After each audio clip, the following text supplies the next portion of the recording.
There we go. All right, excellent.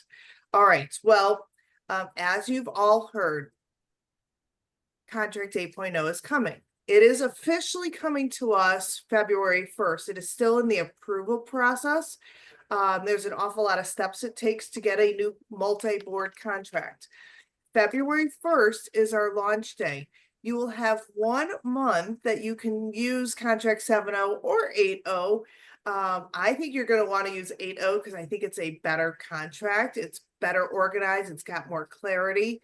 But come March 1st, we are going to be officially in contract 8.0. Now, if you are a member of our Facebook group right now, you can go to our Facebook group and download the draft version of 8.0 and the addendum so that you have the contract in front of you during this workshop.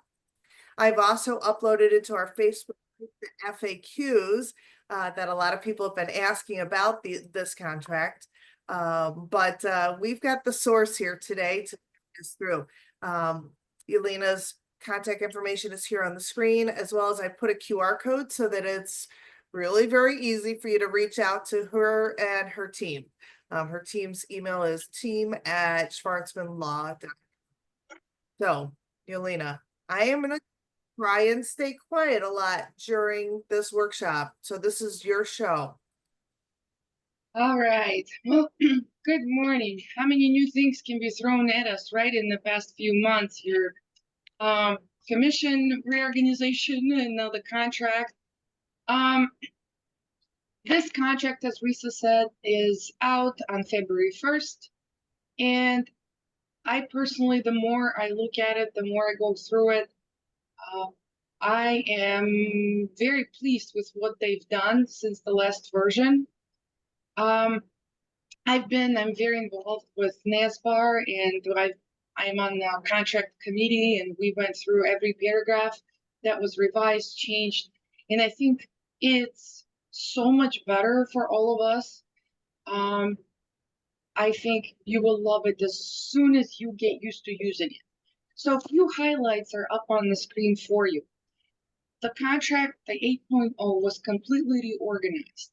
I truly feel it flows a lot better. It now makes sense. The paragraphs that should have been one after another, they are now. Finally, the buyer broker compensation is added, so it's nice and clear. It's on page 1, and you could see exactly whether the seller will pay buyer commission or not. So you will never need to use the additional addendum, the buyer compensation addendum. That's out. It's right on the contract. It's nice and clear for all of us to see. There's definitely a much better personal property list. You will see that they've added some of the important stuff that we've been missing for years. It's 2025. We use smart electronics, and we don't want to fight over them. Okay, we'll take a look at the personal property as well. We've even have the solar panels. I don't know if any of you close with solar panels. I personally don't like dealing with them, but we now have certain deadlines, certain documentations that sellers have to provide, and provide in a timely manner so that our life when we're on the buy side is easier. And to be honest with you, if I present seller clients with solar panels, makes my life easier. I know what to do. I know how fast I need to do it. And I also know right away how much of a seller or buyer involvement I need. We're going to talk about as is. Hey, finally, hopefully it's going to be used the way it should have been used all along. We'll talk about inspection. There are a few tweaks on inspection, and we'll talk about there's also a few addendums and the addendums and agreements added. Okay, and we'll talk about that as well in detail. So get ready. We have lots of fun information. Okay, as Risa said, March 1st, you have to use it. We've discussed it was supposed to be maybe they were going to give us a little more time, but I really think that you're going to love 8.0 and you will use it right away. If I can jump in, This is a multi-board, meaning it works for many associations. Notice that other associations have been added now to the multi-board acceptance. Now, if you're in Southern Illinois, you're doing a transaction and somebody says, we don't use the multi-board, you still have the choice of writing it up on the one that you are trained on, because that is part of our code of ethics, is to only use the tools that we understand, and let them know that you're going to present it on the 8.0. And if they want you to revise it, you can revise it onto their version with the assistance of maybe somebody local who understands that contract. But you should be writing in a contract that you are trained in and familiar with. I also want to point out that the car contract was revised recently. So if you are a car member doing condo sales in Chicago, you can use the car contract. Make sure you know the changes and the revisions to it. I still prefer this multi-board. I realize it's 14 pages as compared to the 2 or 3 pages, but it's much more comprehensive.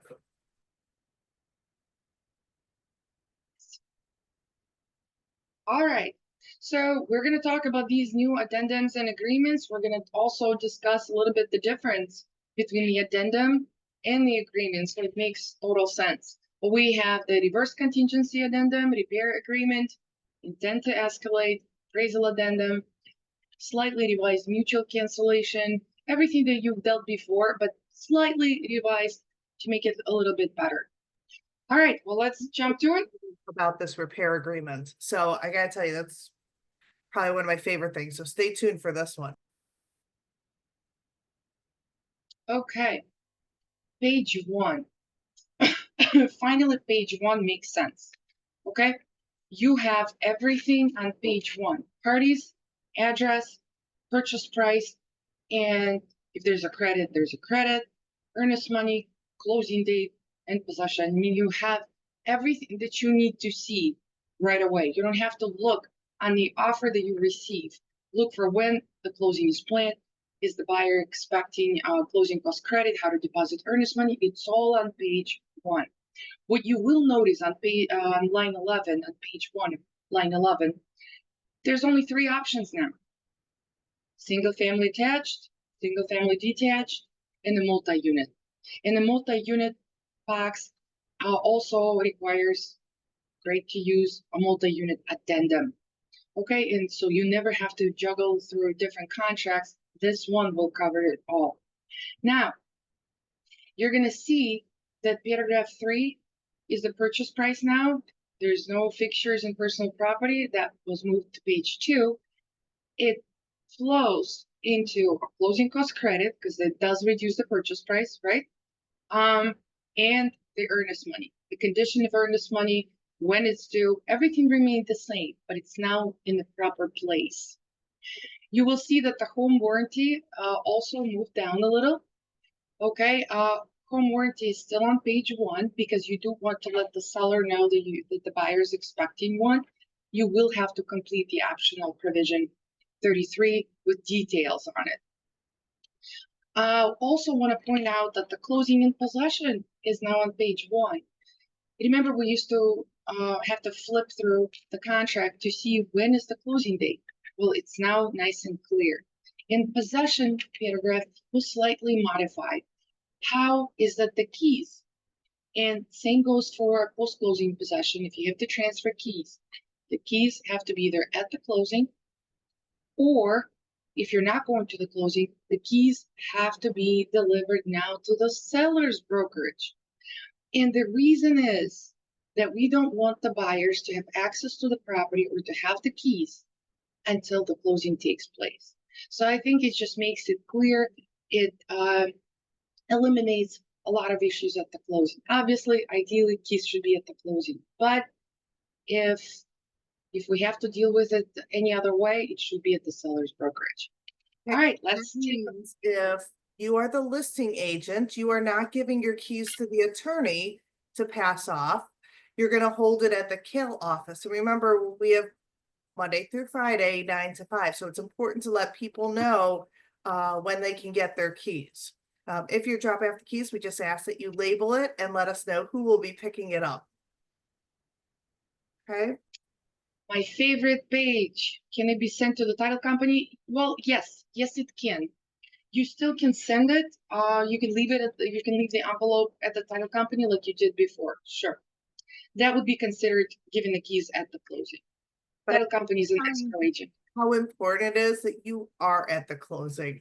When you're not at a closing, one, you can't cross your T's and dot your I's, and things come up at the closings. And two, even if you represent the seller and the seller's not going to be there, that buyer is moving probably into an area that you like to sell in. And why not build a great relationship with them right there at that table, and make sure that it is a successful closing so they have a great experience with you. So, and certainly if you're a buyer's agent, I absolutely think you should be there. You know what was happening during that transaction, you know what was discussed. And sometimes you have to pull out your computer and pull out a home warranty right there on the spot, or whatever document they might need. So please make it an effort to be at your closings.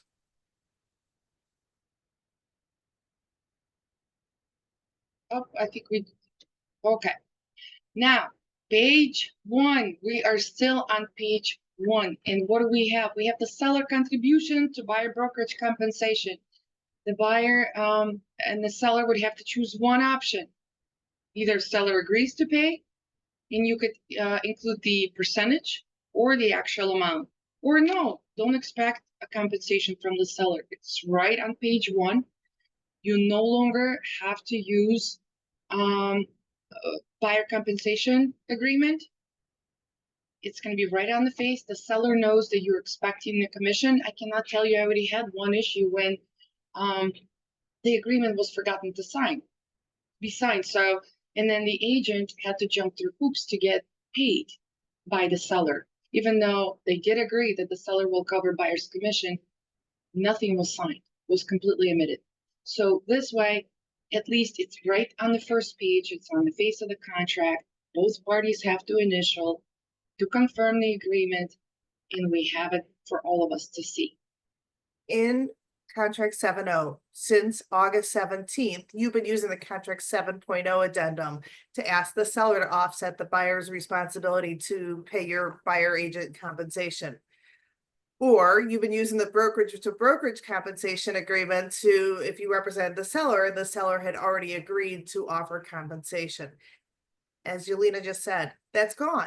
It's right here on page 1. It's super clear. We know what we're asking at the time of the offer for compensation. So love it. Don't you guys like this?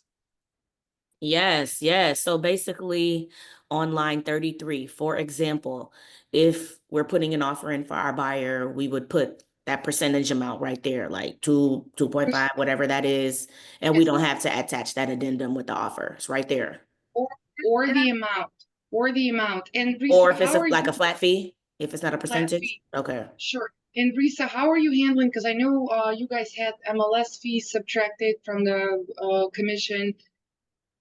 This does not apply here, yeah. just so you know. That's gone. We got rid of the back end fee. So Kale no longer has a back end fee. It is up to the agent on whether they want to charge the seller admin fee to the buyer agent later on. But that's where you would be representing it here.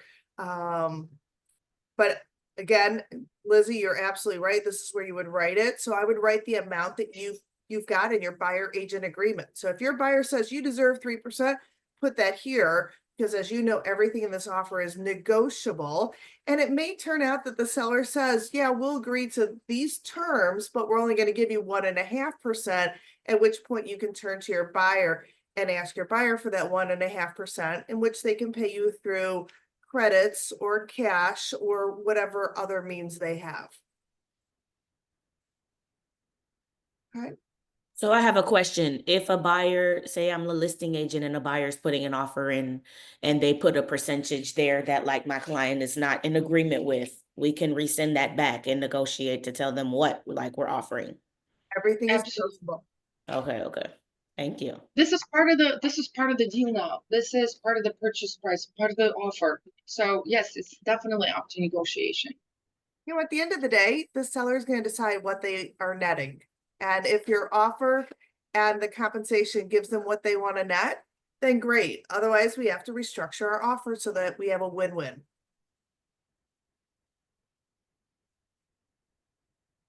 My favorite paragraph. I cannot tell you, I'm in love with this. The reason is that I've had so many issues at post the walkthrough, at the closing, that would take hours. I think I'm scarred from one of my closings dealing with smart thermostat. Well, guess what? They've completely reorganized it and added what's relevant today. Where the most homes have a Ring doorbell, a video doorbell, surround sound system, freezers, and you'd be shocked, but the sump pump battery backup is great as well. Most homes, single family homes, have a sump pump, and 99% of them have a backup battery.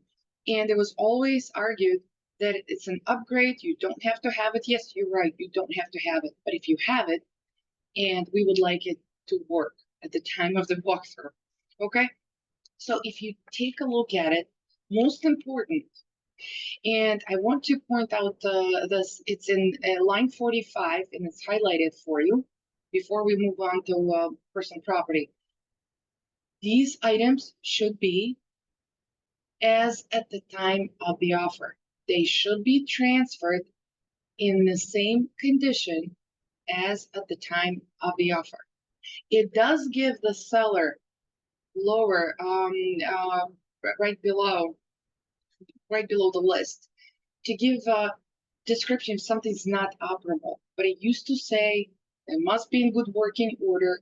We'll talk about it as is.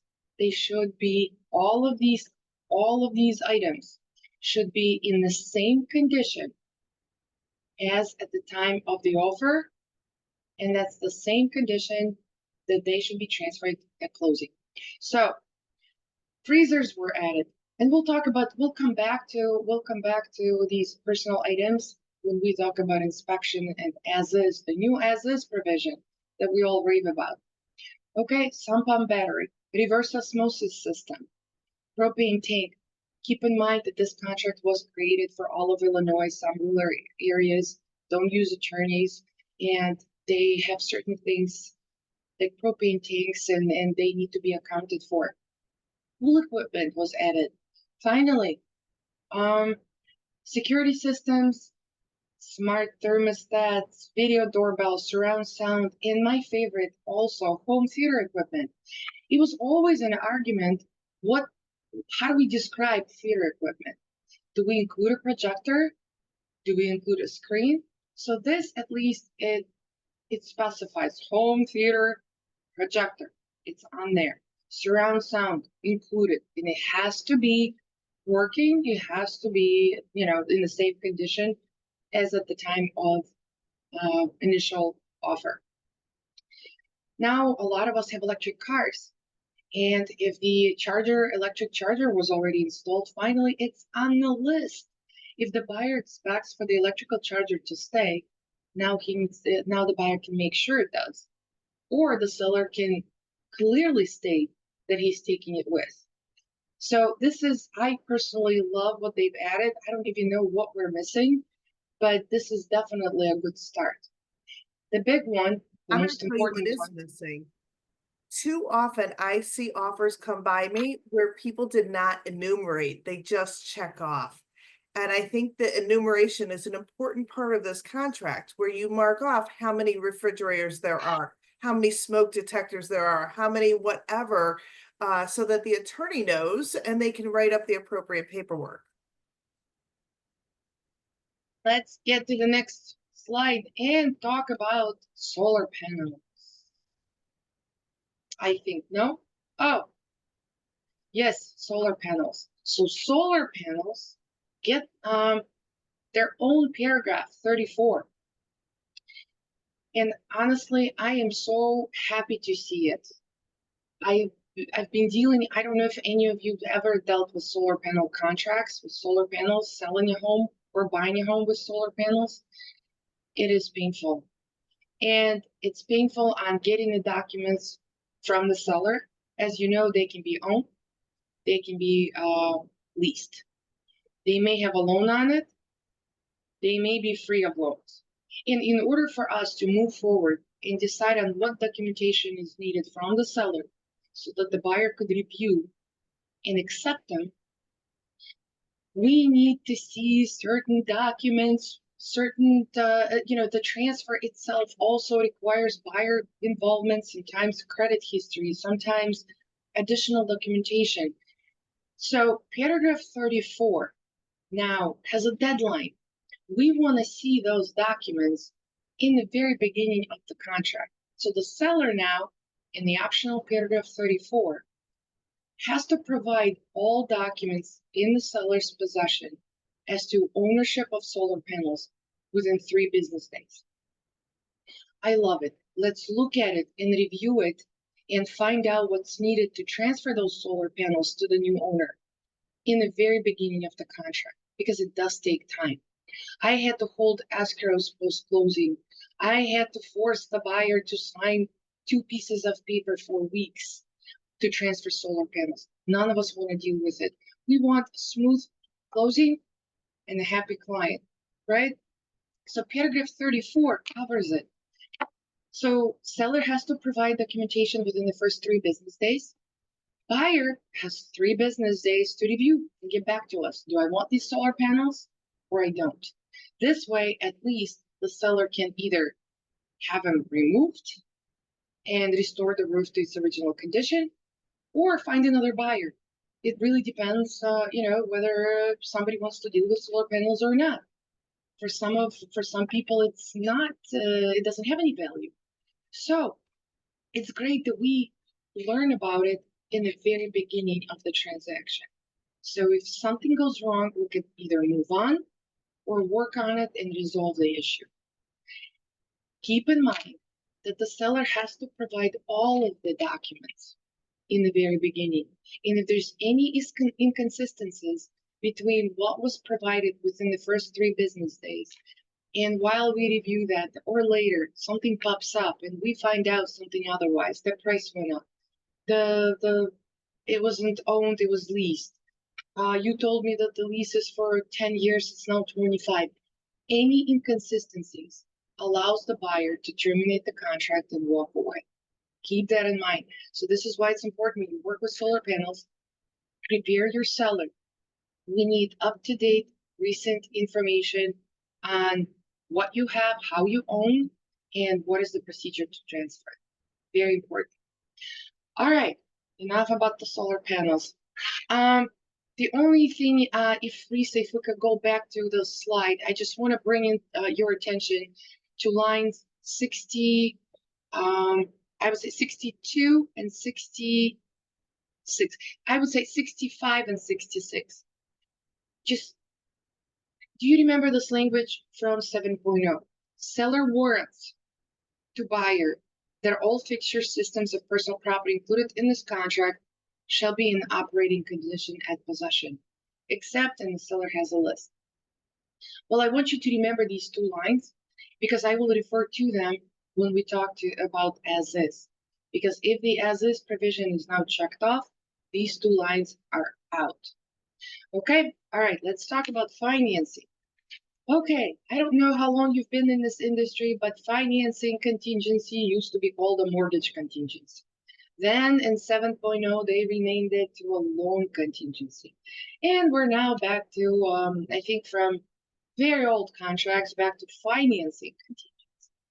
Well, not too much of a change in there. I mean, other than they finally clarified what we are expecting the buyer to get before the financing contingency is waived and we're ready for closing. It used to be approval. Now, if they do define it as approval only subject to at close conditions, matters of title, survey, and matters within the buyer's control. Okay, so we call it clear to close, which now makes total sense. What's new here as well is line 80. The drafters added secondary financing or grants. Well, at first I thought, why do we really need to see it? But we do. You want to give sellers reassurance that, hey, well, he's getting financing and he also is getting a grant. I have a really good chance that this is going to go through. Also, it gives a bit of a protection for the buyer that if I do not get this grant, if I do not get this HELOC, I can terminate this contract because now I've disclosed I have secondary financing. Because a lot of times we don't know about it until the closing. But if I don't receive it, I cannot afford this home. So it protects the buyer as well, that just in case if anything goes wrong with the secondary financing, we could terminate the contract. Okay. The notice provision is pretty much the same. Nothing that you need to worry about it. The buyer still has 45 days after the date of acceptance to obtain financing, or 5 business days prior to closing, whichever is earlier. So I don't think you'll have any issues getting used to using it, other than it is now on page 2 of the contract. Elena, I have a question. So that Sure. line of secondary financing or grant, say for instance, my client is waiting for a down payment assistance grant from CHA, Neighborhood Housing Services. I would put that right there? Yep.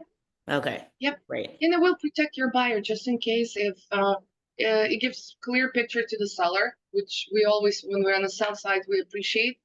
Okay, and if something goes wrong, we could always keep an eye on it and monitor and keep that within the financing contingency. Okay. Hmm? And Nice. John Guzman asked, can we leave secondary TBD? Okay, so yes, you can. This is new. I'm not sure how we will deal with TBD here, because if I would be on the sell side representing my seller, I would ask you to, you could get the financing, but I would ask you to not have the financing contingency subject to, because we need an assurance, and you should know right away whether you need secondary financing to buy this property or not.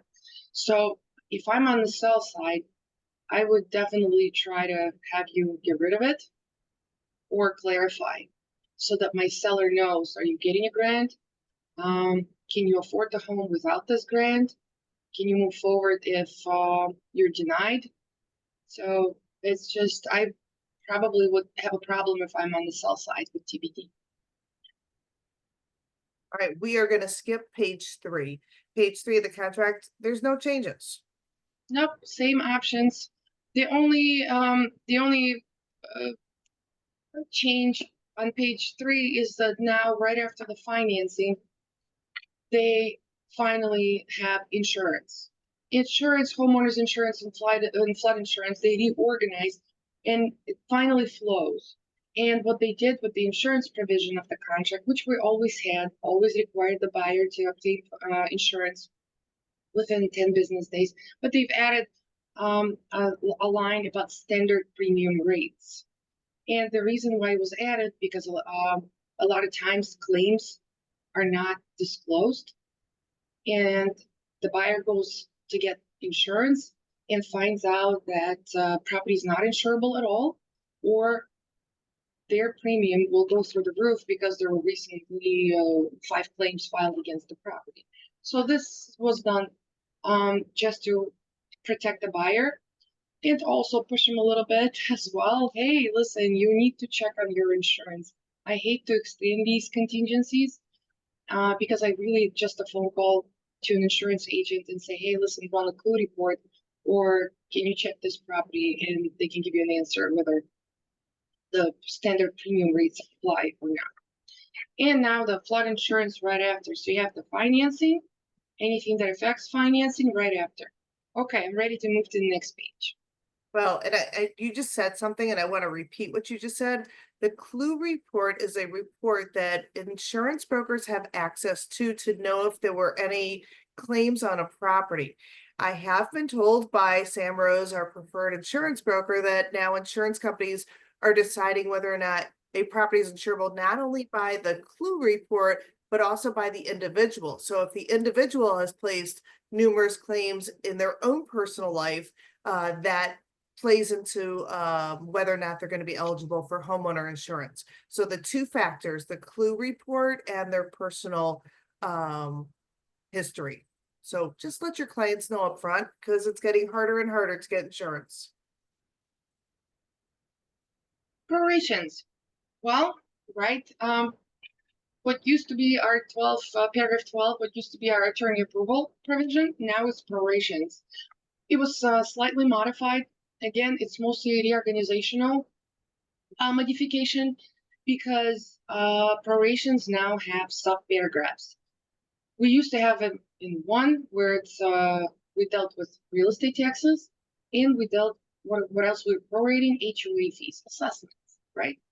So now prorations paragraph has a subparagraph B, which was merely a same paragraph that used to be all the way in the back of our 7.0 contract, paragraph 23, but it now flows because it does deal with taxes on the improved land that has not been previously taxed for the entire year.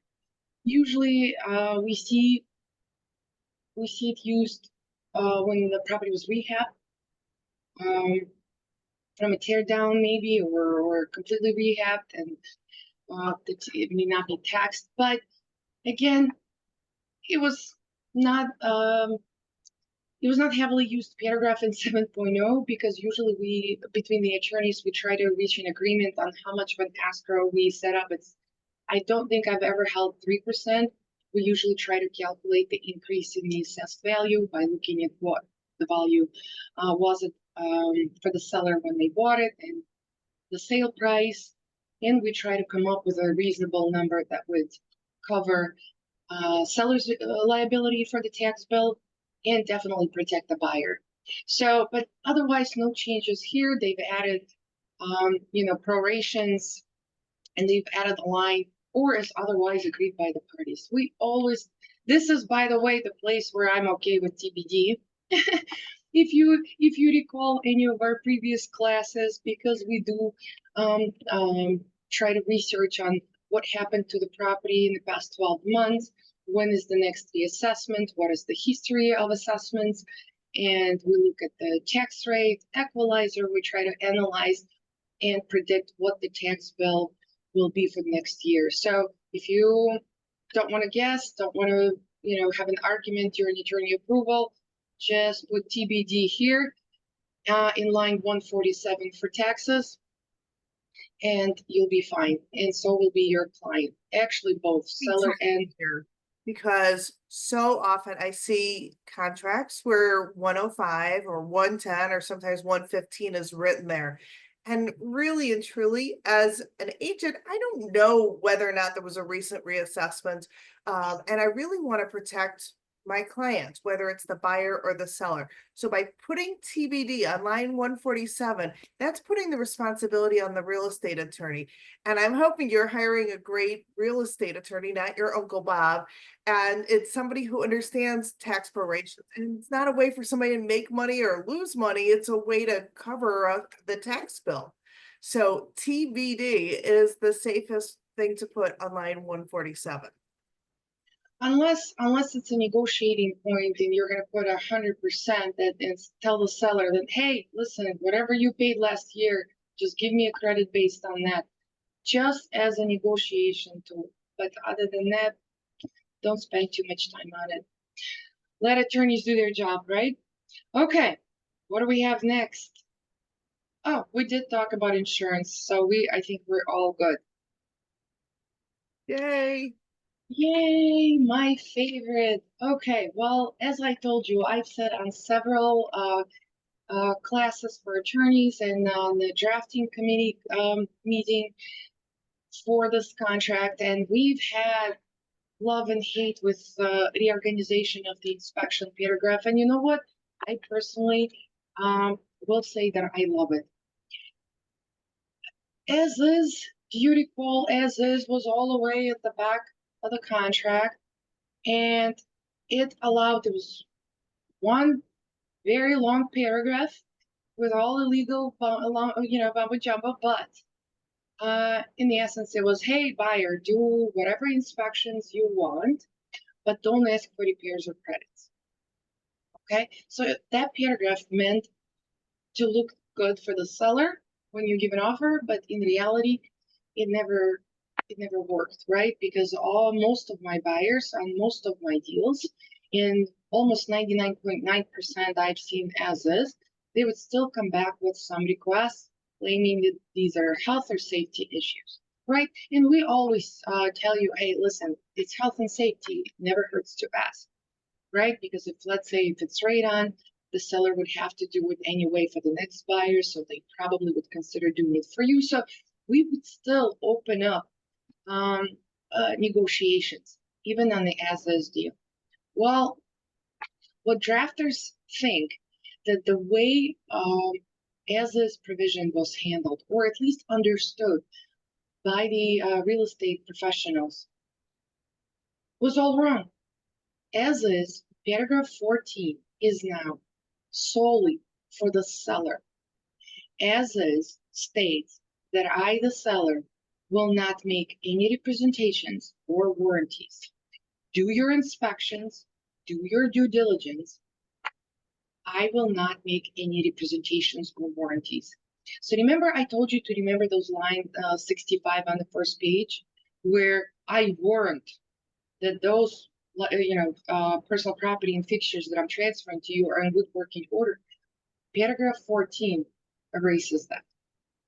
It's the clear seller's statement that no representations or warranties are made. Okay, this is it. Then paragraph 15 allows the buyer to choose 3 options. So seller just told you, I don't represent anything, do your own due diligence. In this paragraph 14, when you have it initialed by the buyer, it says buyer acknowledges no representations, warranties, guarantees, none of that. Now, paragraph 15 is for the buyer to give clear statement on how the buyer will proceed. So we have 3 options. Waiver of professional inspections. We've had it before. It was between during approval and inspection, paragraph 11 and 7.0, right? Right to inspection with requests and right to inspection with no requests.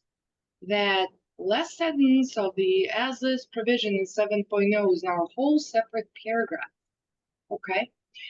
Please keep in mind, if as-is, paragraph 14, is initialed by both parties, and the buyer does not choose any of these 3 options, in paragraph 50, it's waived. And as is truly will mean as is, and the buyer waives the right for inspection. So if you see that as is completely initialed, fully initialed by both parties, you must choose, if the intent is to use B or C, to still inspect the property. You must choose, you must initial and make sure it's counter initialed by seller so that the seller understands that you are coming back with inspections. Now, right to inspection with requests, nothing new there for you. It's the same inspection provision that we had in 7.0. Do your inspections, submit requests. I know it in our mind, because we're so used to using 7.0, hold on a second, it's as is. It's as is, but I still can ask for stuff? Yes, because as is a seller statement to you that I am selling the property in the condition it is. It is on you, buyer, now to check all components that you want, structural, mechanical. It does actually says structural mechanicals to more generalize what the buyer can inspect. Okay, so it's been slightly modified to remove particular items, but include forgotten items under structural and mechanical components. One general description, which we like. So yes, you could still submit requests even though the seller said it's as is, because as is was clarified, merely a statement from the seller that what you see is what you get. Do your due diligence. And I have to say that I like it because, you know, I own a home. I don't know a lot of things that are not wrong. If I don't use something, I may not know that there's something wrong with it. Okay, a lot of people, and I've had this issue, have 2 dishwashers, but they only use one. Okay, it was like Lisa suggests on the personal property, it was disclosed that I'm transferring 2 dishwashers. Okay, and then at the time of the walkthrough, we realized that one of them doesn't work. But then remember that line 65 that says it has to be operable? So we had to cough up the money. And the seller had no idea that the dishwasher didn't work. One of them did, she used it, but the second one didn't. Okay, so as is will completely remove seller's liability to warrant or guarantee that anything is in working order.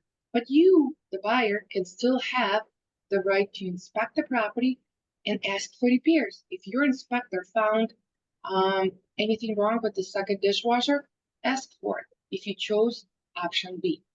Now, option C is very specific with what we had in that as is provision that nobody ever followed. But I think it will be much easier for you and your clients to once they initial that paragraph, I think it'll be much easier for you to control your clients on what they ask for. Okay, and you're going to say, hey, you chose an option where you want to inspect the property, but you said no requests. And in bold, again, and every paragraph has it, I want you to keep in mind the fact that you do not provide inspection report to seller unless you're asked for it. It remains in 8.0. Any paragraph. Why? The intent behind this is the same as for 7.0. The inspection report is property of the buyer, it's paid by the buyer, and it's an opinion of an inspector chosen by the buyer. Sellers do not want to see it. Inspector is a man of all trades. They may be very knowledgeable. You trust them, you love them, great. But it doesn't mean that this inspector understands, or maybe doesn't mean that the seller sees your inspector the same way, right? So the requirement of no inspection report remains here as well. Now, I'm going to take you back to the right with inspection with no request. It does say C, option C. You had it on the previous screen. Oh, good heavens. Well, the only sentence that I also want to point out that it now clearly states that the buyer, so a request by the buyer for credits or repairs is in violation of the terms of this subparagraph, and the seller has a right to terminate the contract and kill the deal. When we were talking to the committee and say, hey, listen, when we say something is in violation, why are we refunding the earnest money? Okay, and seller still has right. The intent is not to keep the earnest money, not to cause any issues, but set the buyer on the right track. That hey, you could lose this contract, you could lose this property if you initial that you weren't going to ask for anything, option C, but in fact you did. So moving forward, when you have your buyer choose this particular option C, please make sure you read that line and warn them that they can lose this contract. I'm going to interject here. I think it is of the most importance as a real estate agent to guide your client to have as much knowledge about a property. That means that they should do all their inspections. They should have that property inspector. They should have that radon test. They should do their sewer scope, whatever it takes for them to have the most knowledge. If they choose that they don't want this inspection, I want you to get it in writing. And that means an email, not a text message, that says something to the effect of, my real estate agent, Joe, has advised me to go ahead and do these inspections, and I am solely choosing on my own behalf to waive these inspections. That's called cover your butt. Okay? That is our due diligence. Yes, absolutely. I always agree with you on this. You always say it on any contract, on any inspection, any transactions, and I definitely agree. Just to jump back to as is provision, I forgot to mention that as is, even though the seller says, hey, I don't represent, warrant, or guarantee anything, you do your own due diligence, it does not apply to municipal inspections. Okay? The intent of the drafters of this contract was to exclude requirements of municipalities. Different municipalities have a pre-closing inspection, have a condition to issuance certificate of occupancy, or maybe certain repairs need to be done or certain inspections prior to issuing transfer stamps. The seller is still responsible for those. Okay, seller is responsible for clear title and ability to record the deed. And if the municipality requires stamps and as a condition a prior inspection, and if the inspection reveals anything that seller needs to do in order to obtain transfer stamps, the seller's on the hook for it. So as is, yes, everything is up for negotiations. The buyer can say, hey, seller, don't you worry, I will sign a letter with the municipality where I'll do these repairs within 30 days after possession, or you do not worry, I will do them. That's all up to negotiations. But just so you know, the seller is still on the hook. As is does not apply to municipal inspections and repair requests. All right, any questions so far? We've gone through a lot already. We are on page 6. Any questions? Yay. We're only on page 6, and what I want to show you that finally all inspections are listed. They're all one after another, and I think that's great. Wood destroying insect inspection in the well and sanitary system. It's right here, it's clear. They did tweak them, the well and sanitary well septic inspections. They've now have a licensed private sewage system installation contractor who needs to do the tests. And finally, if you recall in 7.0, the damage should have been, or the repair should have been, oops, I think I lost the video. The inspections, I think the not to exceed 3,000 for the seller to be addressed. I think it's 5,000 Sorry. for the And landscape. now it's up, yes, and now it's up to 5,000, which makes total sense. For sure. All right, Not sure what's going on with now my talk about my camera. favorite new tool. All right, so there's a new tool in town. And, you know, for those of you that are licensed in other states, you've seen this before, but Illinois never had it. So when we did our discussions about inspection repairs, and you get that long list, you know, that 95-page report from the inspector, you are going to your client and you're counseling with them on what they must have repaired or what credits do they want. And often you do that verbally. I've always encouraged you to follow up in an email so that it's documented. Well, now we have a tool that you're going to use. This does not go with the contract. This is after your inspection. You're going to use this agreement. And so you and your client meet, you go over that report, you fill this out, and you list what the buyer requests are. Now notice that there are not a lot of lines here. There's what, 5 lines here? So we're looking at what your client's most important requests are. And then this will be used as a negotiation tool. So whether the seller accepts or rejects these requests. If the seller rejects, they can go ahead and come back and say, I'm willing to offer this amount, or I'm willing to go ahead and take care of this repair. Isn't this so awesome? Few things I want to say, and it's awesome for somebody like Lisa, who loves to take control and negotiate these things all on her own. And I only get a list of things that I already get full agreement between the parties, which is great. If you're like Risa, you will use it. All I want to point out, it's an agreement. And what's super important, that this agreement is not referenced anywhere on the contract. Attorney approval and inspection letter is an agreement between the parties. You do not see it attached to the contract. You do not see it released to anyone but the parties. Why? Because if the lender is involved, lender does not want to see this agreement.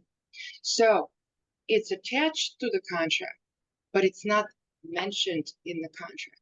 Remember how we always teach you, there's I don't remember yet what this paragraph is, I think 34 or 30 something, where if there's anything added to the contract, any addendums, please reference them there so we know they exist. So if they weren't emailed to us, we'll ask for it. Guess what? We're not the only one looking for it. Whatever was referenced in the contract, so is the lender. So it's super important to understand the difference between an addendum to the contract and an agreement. All the addendums that you have, and you will have them all in Sky Slope, you will have them available to you. And you've already used mutual cancellation, appraisal addendums, short sale addendums, multi-unit addendums. You've had them. They're addendums. So you attach them to the contract, you reference them in the contract. This agreement should not be anywhere near the, within the contract. Please keep that in mind. Also, I see this agreement, I think it's great that it was created. It was mostly created for areas where they don't use attorneys. But I honestly see that somebody like Risa would love that.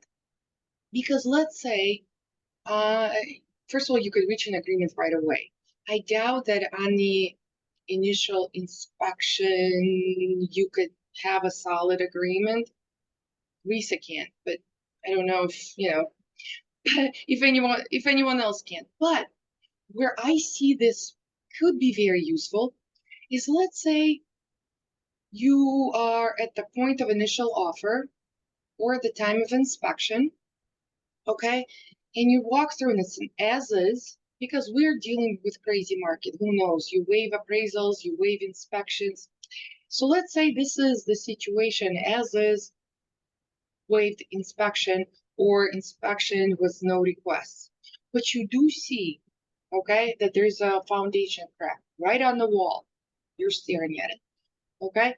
And you're gonna say, hey, seller, I'm not gonna ask for anything. Can you just do that? And that's it. This is my main concern. And the seller says, sure. This is where buyer requests, you're gonna put, line 13, foundation crack in the basement, seller accepts or seller rejects, okay? Where I also see this used, if let's say the seller didn't have enough to fix something prior to listing the property or prior to obtaining an offer, but it was the intent to do it. Let's say, I don't know, let's take a big one, roof. Seller meant to replace the roof, okay? But it's cold and the seller has to wait until it warms up a little bit. But you submitted an offer and seller says, hey, I'll replace this roof, so don't worry about the roof. It's going to be brand new when you close. I think that can go on this agreement where we have something in writing right away. Because I have to admit that once, it goes 5 business days pass when we write attorney review, even though we try to include it in the attorney review, right? The sellers may change their mind, may not remember the conversation, may have forgotten their promise. Anything can happen, right? But this way, right on the spot, if they promised anything, they have it down here. So this is where I see that we might be very useful during negotiations. Right, Risa? You love it. I know For you, Well, this is going to be the And I'm best. gonna tell you why I love it, and I don't mean to insult the attorney in the room or the attorneys in the room, but most attorneys blow up the deals when it comes to inspection. So if you send the attorney the report and they see 95 pages and they've never met the client in person, they've never seen the property in person, they don't understand what the buyer's top 5 requests are and why that's important to them. Or maybe how hard they work to getting this property in the negotiation. So it's our job to go ahead and have that counsel with our clients, figure out their top 5 requests, and really try to get resolution between you and the other agent before it goes to the attorneys. Let the attorneys do the memorization, put it in writing, but this tool is a great communication tool for the attorneys to know what was agreed upon. So I can't rave about this enough. We'll do more workshops on inspections and the as is, but these tools are just so helpful. All right, let's talk a little Okay. wood infestation. And well, I know you mentioned it already. Yes, the deadline was adjusted to 15 business days, which makes more sense. I mean, it used to be 5, I think, and it just didn't work. So now 15 business days, plus it has to be valid. I mean, it's just, this is mostly on FHA, VA loans. But well and sanitary, it always makes me nervous because I don't know areas, I don't know the house. You do, seller does. So that's why it's important for me, number one, to see that the property has a well or septic. And it's also that now we have it follow after all the inspections. We know what's expected, when and how. So please make sure to initial and have both parties to initial. It's no longer an optional. It's right there. It's an option, but you will now see it as you go through the contract. All right, good news. Page 7, almost no changes. Yay! Yay, the only thing here, again, I'm gonna take you back to as is. Now we're on Remember, page- as is So we're skipping is 7, a go to 8. no, we're gonna talk about this paragraph 24. If we could pause here. Page I 8. just want page 18, paragraph 24. Yes. You have it up on the screen, so this is perfect. The only thing I would like to say about this, remember, paragraph 14 is for the seller. It's a seller statement. Paragraph 15 is for the buyer, the 3 options. Now, as is, and I really truly feel that 99.9 contracts that we will see will have seller initial as is. Why? It's great. Okay, the seller is not responsible for anything, and seller allows you to do your due diligence. So, but it's not going to affect this paragraph. It's not going to affect municipal inspections, and it's not going to affect representations with seller's knowledge. Okay, so you will see here, line 349. The language was slightly revised to say that this seller is not aware. The seller does not warrant. Seller does not represent to the best of knowledge. Seller just is not aware. Keep in mind that you used to be, needed the initial paragraphs. You do not anymore. But if something does not apply, what the drafters suggest is that you cross it off and have parties initial. So let's say if there is improvements that are not included in the tax bill, seller is going to cross it off and initial. So when you have these offers reviewed by your seller, please make sure they pay close attention to paragraph 24, because now we have the permits open and closed. You'll see the special assessments, proposed unconfirmed pending assessments affecting real estate is in there. It's not HOA. A lot of times that the areas have special assessments that are added to the tax bill, or they may not be. So keep that in mind. Please have your seller, just like on 7.0, I've always been asking you, please have the seller review these. They survive the closing. The buyer can come back and say, hey, seller, you misrepresented. So if anything is not true, you're gonna cross it off and have seller initial. Okay, So let's use a for example. Line 361, any improvements to the real estate which are eligible for home improvement tax exemption. My in-laws are so proud of the fact that they put an entire addition onto their house and the taxes never change. And apparently the tax assessor doesn't know that they have this addition. When they go to sell, they're going to need to cross out that line and initial because they know that the taxes are going to go up once it's advertised in the MLS as having this huge addition. and John, I'm reading your comment. I was under impression that once the contract was executed, it's legal document and only attorneys can make modifications or requests. That's true. So we're talking about modifying this at the time of the offer. You give them an offer and then the seller needs to review it, just like you modify the price, just like you modify maybe the amount of earnest money or closing cost credit. You're going to have the seller read through these. And if something is not true, you're going to cross it off and have them initial. So if you don't want to deal with it, you could always pass it down to attorneys, but please make sure that attorneys are aware that some of it is not true. I do check the tax bill. I will see if there's a home improvement. I will see if it's in a special area, if it's part of the tax bill.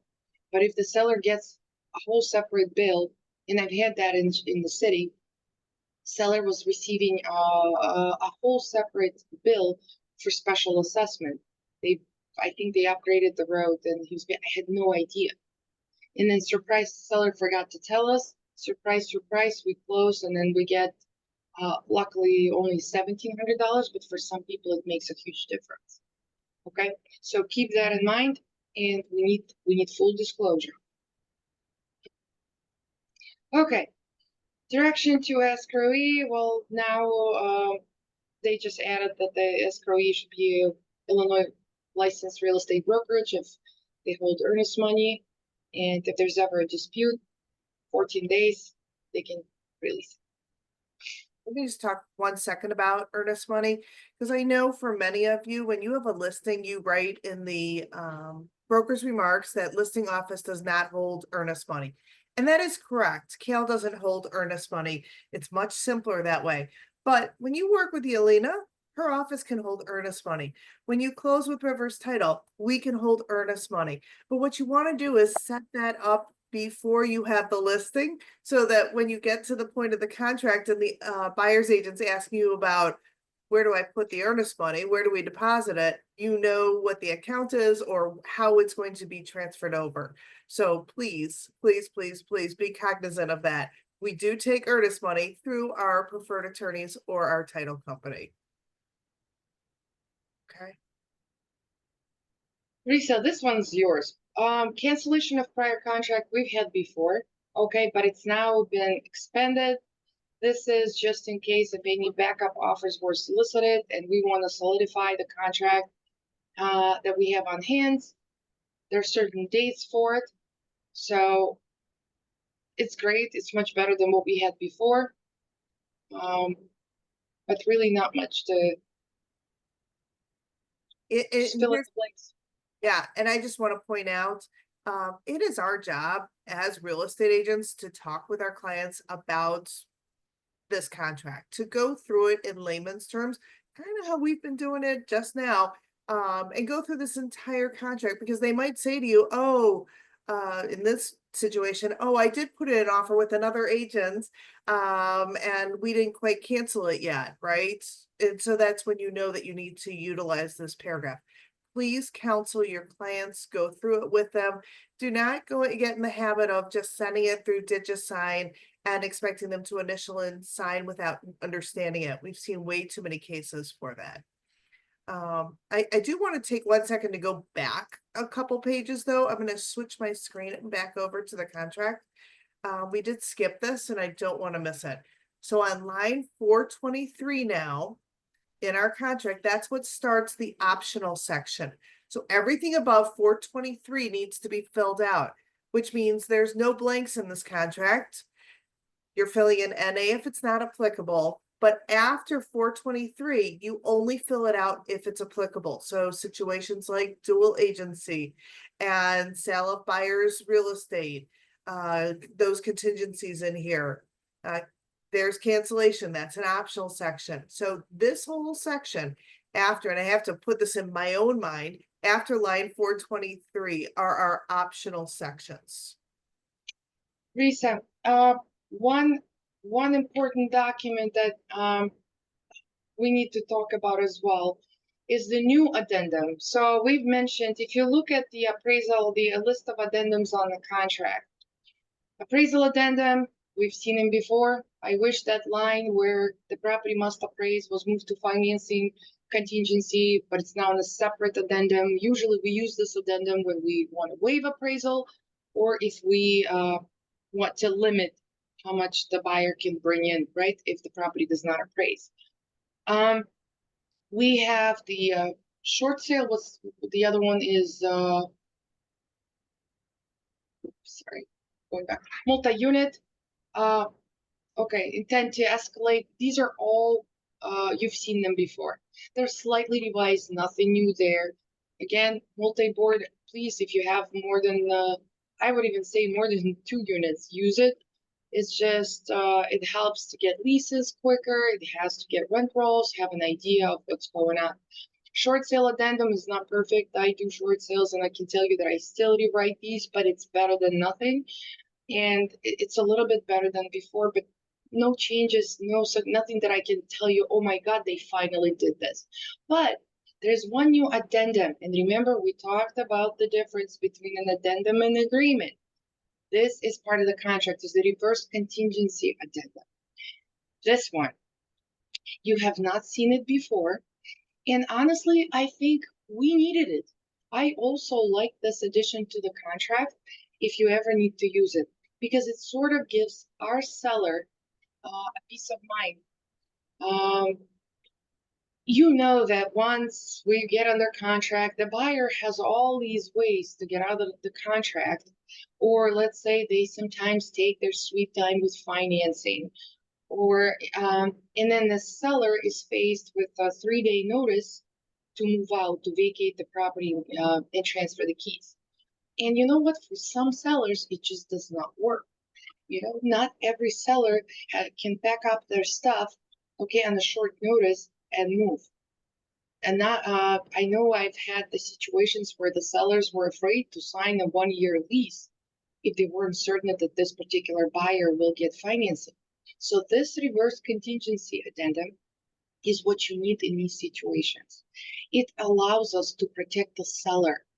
And the seller can specifically say that unless I find a replacement property, I'm not closing.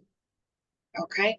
And I really truly feel that us lawyers will use that and add some stuff and modify to cover our seller from having to back up and move or be forced to sign a lease until there's certainty that they're selling this property to this buyer, that this buyer can obtain financing. So no, we do not want to prolong sellers' move, or we want everything timely just like we did before.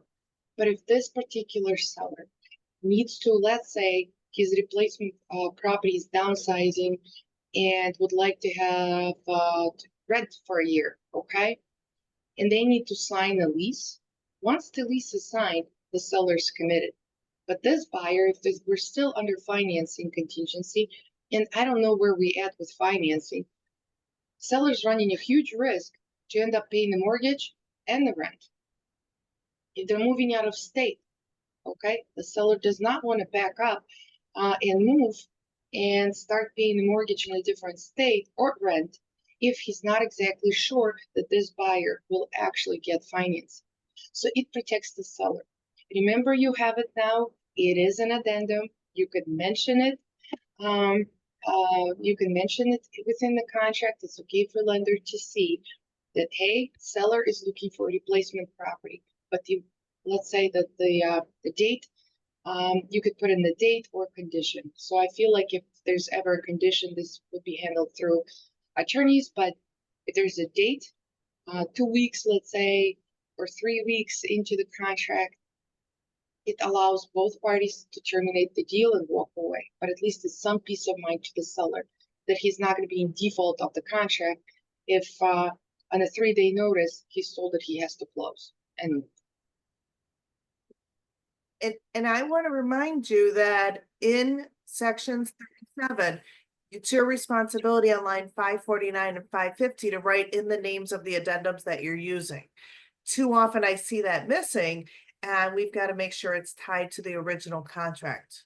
Today, we're using contract 7.0, and a lot of you are using contract 7.0 addendum to get your compensation, but I don't see that addendum being written into this paragraph.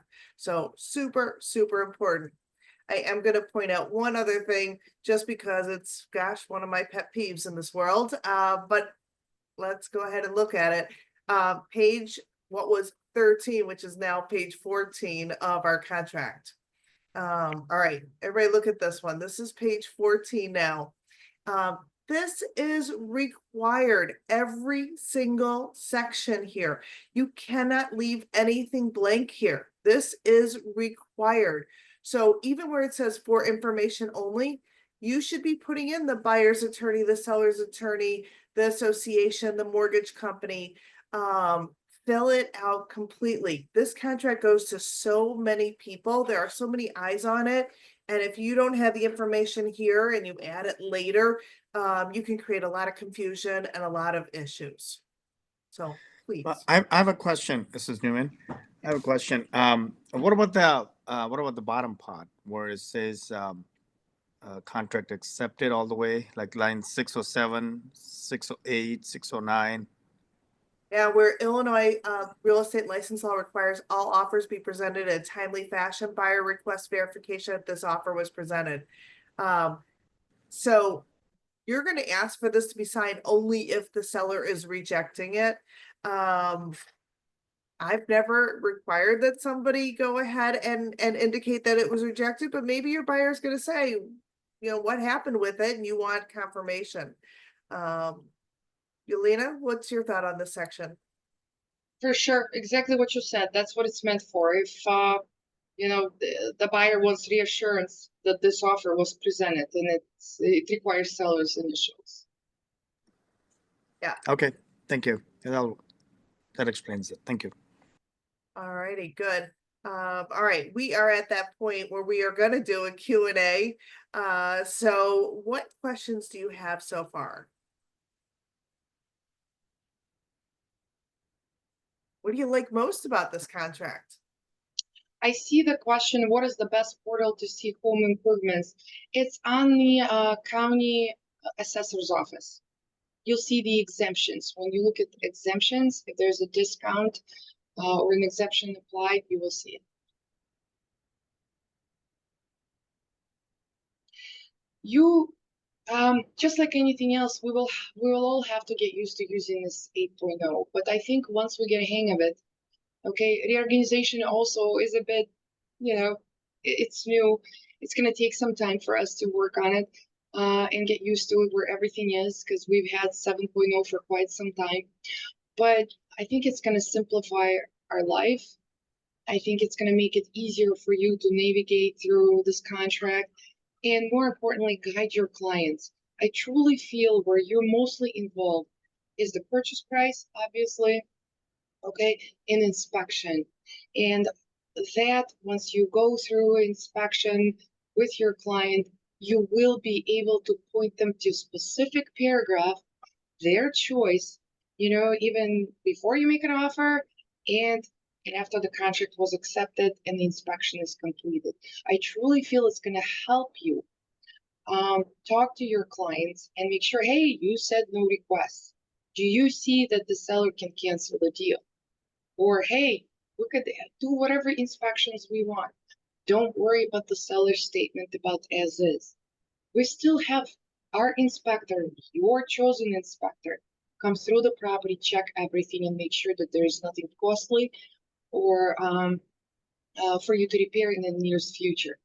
So I think we will all benefit from this version. I'm very excited for it to roll out on February 1st. I hope everyone jumps on it and gets to use it. You do have until March 1st. It's optional. The committee also asks city agents if they're submitting an offer on a suburban property to use 8.0. And I was never a fan of car contract, revised or not, now or before. I like 8.0. I think it truly covers both parties. It's very fair. It is easier for the real estate agents to complete. It has everything you need. You just need to make sure that all initials are in place. And you always have second set of eyes once the offer is accepted, becomes a contract. I go through everything, and I know if I'm missing initials, I will make sure that we reaffirm representations or agreements in the attorney approval letter. Your job with the MLS, how Lisa and I always say, whatever was promised on the MLS needs to be transferred on the contract on page 2 now, because that's usually has to do with personal property. But hopefully, you know, the list, the upgraded list, the revised list of personal property will eliminate a lot of issues at the walkthrough, or less headache for you. Okay, because I know I've had people taking smart thermostats, fighting over video doorbell, saying that, hey, it's mine, I'll replace it with some tiny doorbell, and it wasn't satisfactory to the buyer. I want a video doorbell, I'll upload my application. I mean, we deal with some crazy, sometimes, issues, but they all change the transaction. We want to have a happy client. We want happy seller, happy buyer, smooth transaction without having to deal with issues. So this is the goal, I think, of this 8.0.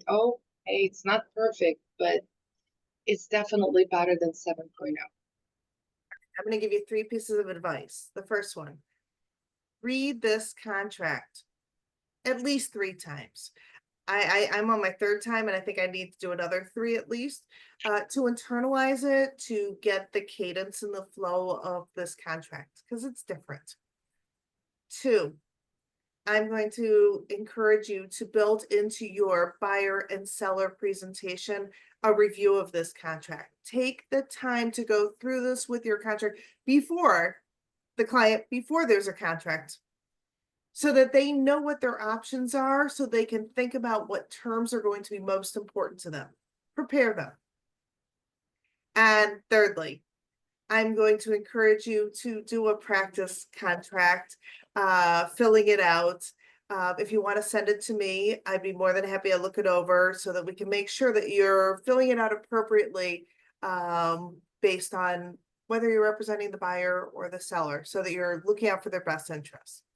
Yelena and I will continue to do workshops on this contract.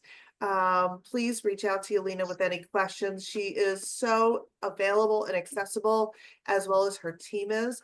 And of course, you'll see her in person on Saturday, because she's one of our primary sponsors of the event. So she is sponsoring our great keynote speaker. So we look forward to seeing you on Saturday. But thank you so much for presenting today, Yelena. We appreciate you. Thank you, thank you, thank you. Have a great day. All right, thank you. We'll see you Thank you. Saturday. Thank Thank you. All right, bye. Thank you.